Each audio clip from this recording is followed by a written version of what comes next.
Setelah kita melakukan peralihan kontrak dari cost recovery ke gross split, apa yang kita hasilkan dari sisi pendanaan? Selama ini untuk blok-blok eksplorasi, dana APBN yang tersedia per tahunnya hanya 60-70 miliar. Mohon maaf, apa yang bisa kita harapkan dari 60-70 miliar ini? Untuk offshore kadang-kadang satu sumur aja bisa habis, satu sumur bisa habis 50-60 miliar. Anggaran yang disediakan negara mungkin cukup hanya untuk melakukan seismik. Untuk pengeboran mungkin nggak cukup. Dan itu pun terbatas di 60-70 miliar.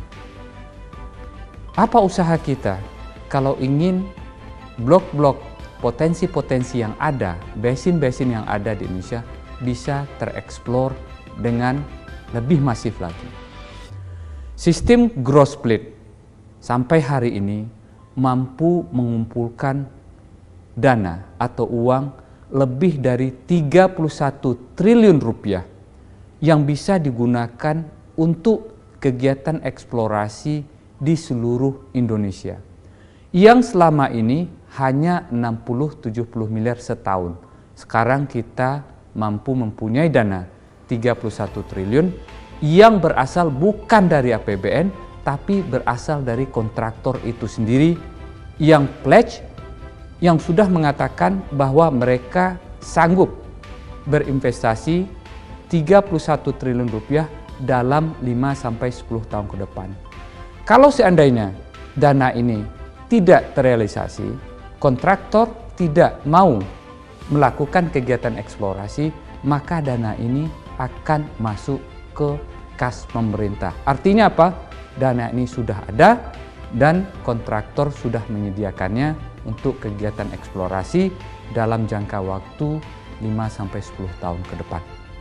Selain komitmen kerja pasti yang berjumlah lebih dari 31 triliun rupiah, pemerintah sampai hari ini mampu menghasilkan signature bonus dari blok-blok yang beralih dari cost recovery ke gross split, baik itu blok eksplorasi, blok terminasi, atau blok yang beralih kontraknya, jumlahnya sudah mendekati hampir di atas 14 triliun. 14 triliun, apakah ini angka yang cukup besar? Menurut kami angkanya cukup besar. Kenapa bisa kita menghasilkan signature bonus yang lebih dari 13 triliun ini? Apakah prosesnya itu sederhana apa tidak? Apakah prosesnya ini fair apa tidak?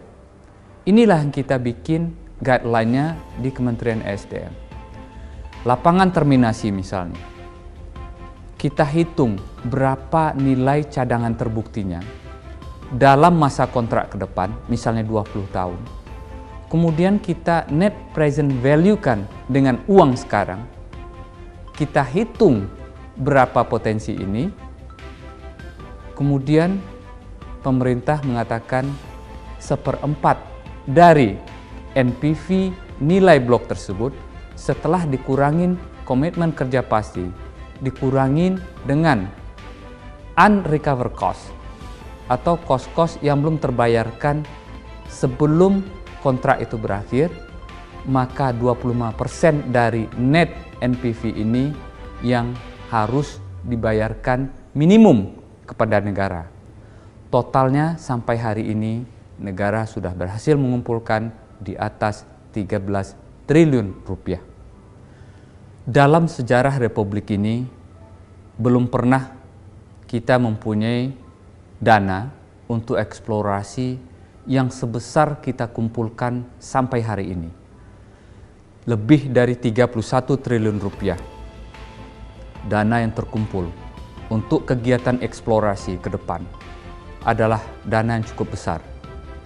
Ini adalah merupakan bukti kepercayaan dari investor untuk mau berinvestasi di Indonesia dan juga membuktikan bahwa potensi-potensi migas kita di seluruh Indonesia masih diminati oleh investor.